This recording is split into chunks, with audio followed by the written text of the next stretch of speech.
a young girl mysteriously vanishes inside her own home, and after days of searching the area with no trace of her, her mother returns to the cellar, the last place she spoke to her daughter, hoping to find some clue. The moment she steps inside, she notices strange numbers carved into the stairs and a bizarre equation she can't understand. When she turns on the UV light in her hand, the entire wall is suddenly covered in skull-like symbols.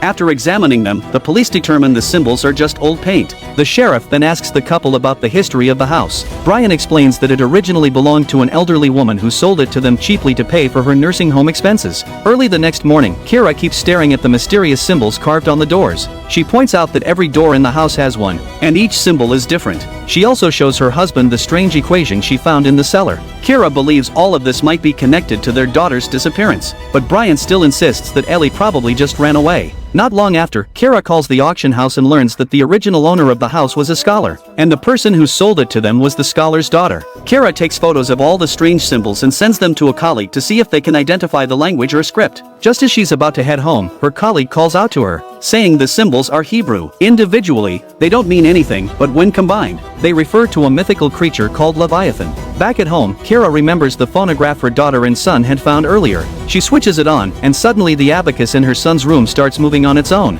while the cabinet behind him swings open by itself. As the phonograph begins counting, her son starts counting along and, almost as if he's not in control, walks toward the cabinet. Kira quickly shuts off the phonograph and then rushes upstairs. She manages to stop him just in time. Strangely, her son has no memory of what he was doing. Kira notices a portrait on the wall and sees a person's name written in the corner, with the figure making an extremely eerie gesture. Kira immediately starts researching this man on her computer. It turns out he was the house's first owner. Just then, a strange gust of wind sweeps through the cellar, just like what her daughter experienced, and all the lights begin to flicker out. After the power goes out, Kira suddenly hears her son screaming for help. She follows the sound and finds him hiding in the cellar. The door still won't open, so she peeks through the keyhole.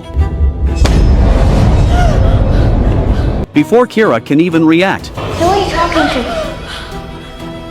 her son says he had just fallen asleep in his room. At that moment, the cellar door suddenly swings open on its own, and all the power in the house comes back on. Kira gets ready to investigate the cellar, but when she looks down, she notices the key still hanging on the door. She hangs it back up and steps inside alone. She realizes the staircase seems to descend endlessly. Suddenly, the door behind her slams shut. As Kira tries to open it, a shadow flashes behind her. While checking, she notices her phone has fallen into the cellar. Then she hears footsteps echoing below, and terrified, she quickly calls for her son to use the key to open the door, but because of his height, he can't reach it. At the critical moment, her husband arrives just in time and successfully opens the cellar door. He asks Kira what happened. She explains that she had been